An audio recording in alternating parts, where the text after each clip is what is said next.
जो भारत को मानेगा वही प्रधानमंत्री बनेगा, और जो इंडिया को मानेगा वो डेफिनेटली कभी नहीं बनेगा। जैसे कि हमारे नरेंद्र मोदी जी विश्व स्तरीय राजनेता हैं, अखंड भारत का जो सपना लेके आए हैं उसको पूरा कर रहे हैं। कोई टक्कर ही नहीं है। टक्कर उससे होती ना जो विपक्ष में हो। जब जैसे कि दो दंगल में दो पहलवान लड़ते हैं ना, 19-20 का आंकड़ा होता है।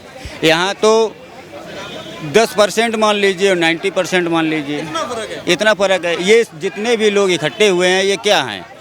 जितने भी लोग, ऐसा कोई है जो करप्ट ना हो। मोदी जी किसके लिए कमा रहे हैं? योगी जी किसके लिए कमा रहे हैं? किसके लिए? 125 करोड़ देशवासियों के लिए। उनका न बीवी न बच्चे, दोनों लोग हैं। वैसे हमारे महाराज जी योगी जी। कौन? अरविंद केजरीवाल। दिल्ली के मुख्यमंत्री। मैं उनको नहीं जानता हूँ, क्योंकि झूठे लफंगे लोगों की मैं बात ही नहीं करता हूँ। वो कुछ है ही नहीं, उनका बात आप छोड़ दीजिए, वो कुछ है नहीं। इंडिया ये नहीं है। आई से कुछ और है, एन से कुछ और है, डी से कुछ और है। ये इंडिया नहीं है, क्या है ये नकली इंडिया है। भाजपा कह रही है इंडी गठबंधन है। हाँ, तो नकली इंडिया हो गया ना। INDI alliance is not equal to India ना। They are saying it is India which is not. मेरा ये कहना है कि जिस कर्म का शुरुआत ही एक झूठ से हो, उसका परिणाम भी गलत ही होगा। तुमने जब एक झूठ से शुरुआत किया कि हम इंडिया हैं, जबकि तुम्हारा आई से कुछ, एन से कुछ और है, तो ये जनता को बरगलाने वाली बात है। बरगला रहे हैं, लेकिन विपक्ष 2024 लोकसभा चुनाव में इस बार जो मामला है कुछ अलग लग रहा है, क्योंकि गठबंधन वर्सेस गठबंधन की फाइट है ये। एक और इंडिया गठबंधन 28 दलों के साथ 63 बड़े बड़े चेहरे और कई राज्यों में सरकारें लेकर बैठा है। वही एक और एनडीए गठबंधन जो कह चुका है कि हमारे नेता प्रधानमंत्री नरेंद्र मोदी। क्या लग रहा है किसका पलड़ा भारी? जो भारत को मानेगा वही प्रधानमंत्री बनेगा, और जो इंडिया को मानेगा वो डेफिनेटली कभी नहीं बनेगा। जैसे कि हमारे नरेंद्र मोदी जी विश्व स्तरीय राजनेता हैं, अखंड भारत का जो सपना लेके आए हैं उसको पूरा कर रहे हैं।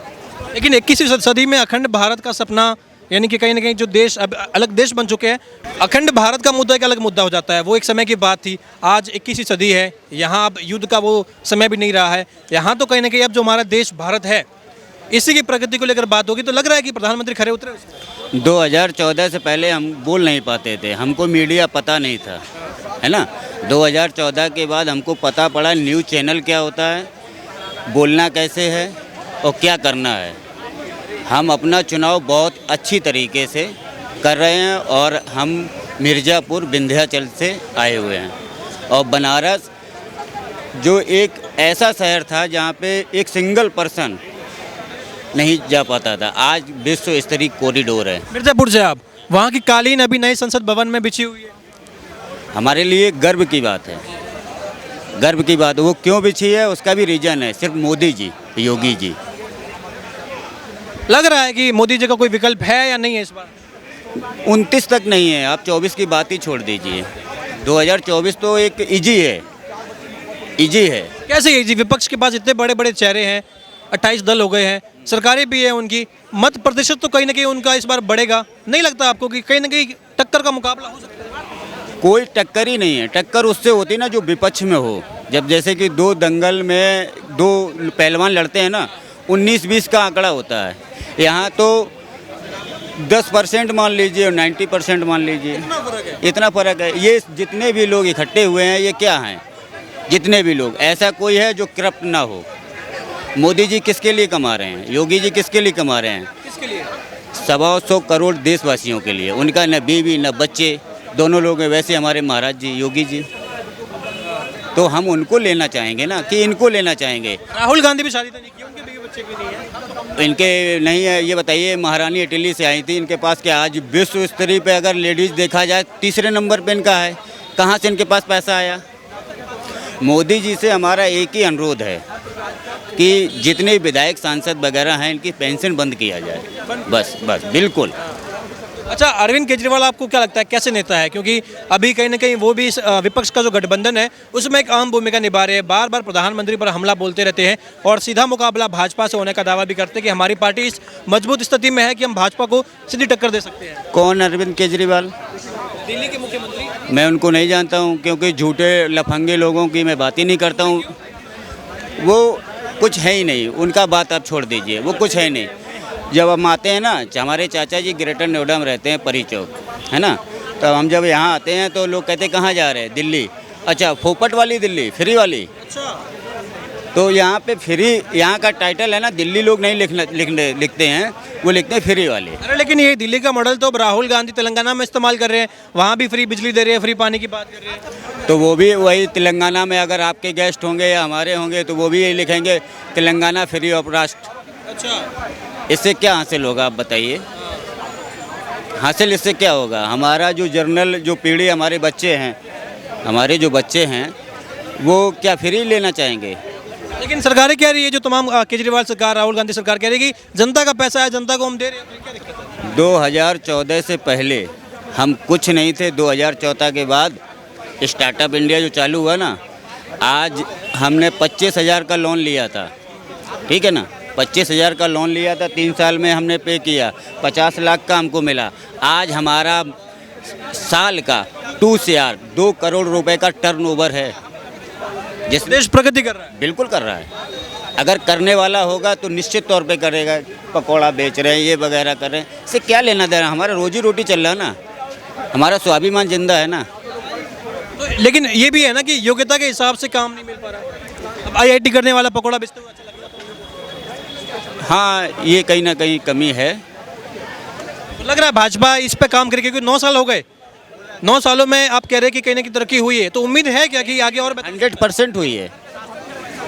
कुछ कमियां रह जाती हैं, उसको पूरा होगा। तो और समय दीजिएगा अभी मोदी को? बिल्कुल 2029 तक देना चाहेंगे। इसके बाद बाबा जी आ जाते हैं, बाबा जी आ जाएंगे। अभी चाय वाला आया, इसके बाद काढ़ा वाला आएगा। मौज ही मौज है। अच्छा देखिए, कहीं ना कहीं इस बार के चुनाव में विपक्ष का जो गठबंधन है, उसी खेमे से सनातन धर्म के विरोध में कुछ बयानबाजी हो रही है। बड़े अचरज की बात है, क्योंकि चुनाव आते तो नेता लोग कोशिश करते हैं कि वो अपनी बयानबाजी में कुछ ऐसा ना बोल जाए जो खामियाजा भुगतना पड़े। लेकिन यहाँ पर तो अभिव्यक्ति की आज़ादी के नाम पर सनातन धर्म को खत्म करने की बात हो रही। कह रहे डेंगू है, मलेरिया है, खत्म किया जाना चाहिए। उदयनिधि है, MK स्टालिन के बेटे, तमिलनाडु में, उनका ये बयान है। उसके बाद बिहार से जगदानंद जी है, उनका भी बयान आता है। अब तो रामचरितमानस को लेकर चंद्रशेखर जी का ये बयान है कि साइनाइड है रामचरितमानस, जहर फैल जाएगा। क्या कारण मानते हैं? दो टूक की बात, वो सनातनी है ही नहीं। जो अपने धर्म के बारे में, एनीवे कोई भी धर्म हो, अपने धर्म के बारे में कोई अगर गलत कहता है तो वो उसे को लाइक ही नहीं करता, या वो है ही नहीं। इसमें सबसे बड़ी बात यह है, उनको जलन है विचारधारा की।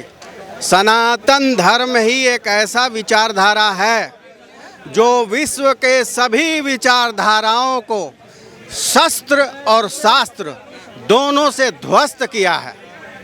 ये वो धर्म है जिसने हूणों को हराया है, मंगोलों को हराया है, अरब को हराया है, तुर्क को हराया है, पुर्तगालियों को हराया है, ब्रिटिश को हराया है। इन्हें जलन है कि माओवाद नहीं फैला पाए। कैसे नहीं फैला माओवाद? लेकिन फिर भी इतना कुछ हुआ, आक्रमण हुए, हम पर लगातार हमले होते रहे, उसके बाद भी सनातन धर्म आज ज्यों का त्यों है। एक आंच नहीं आई सनातन धर्म पर। उसके बावजूद ये विपक्ष के लगातार नेता ऐसी बयानबाजी कर रहे हैं, लग रहा है कि खामियाजा भुगतना पड़ेगा। जिस प्रकार ईश्वर का कोई अंत नहीं कर सकता, जिस प्रकार समय का कोई अंत नहीं कर सकता, उस प्रकार सत्य सनातन का कोई अंत नहीं कर सकता है।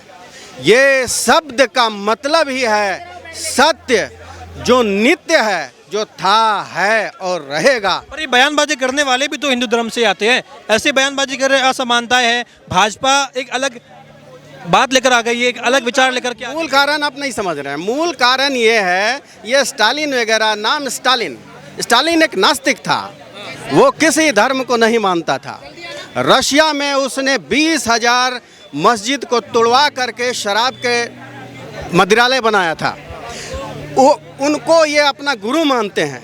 आप समझ लीजिए कि उसकी मानसिकता क्या होगी, वो अपने बच्चों को क्या सिखाता होगा, जिसका आदर्श ही माओ हो, स्टालिन हो, मार्क्स हो। ये तो नास्तिकवादी लोग थे जो भगवान को नहीं मानते थे, और जो धर्मालय थे उसमें मदिरालय खोला इन्होंने।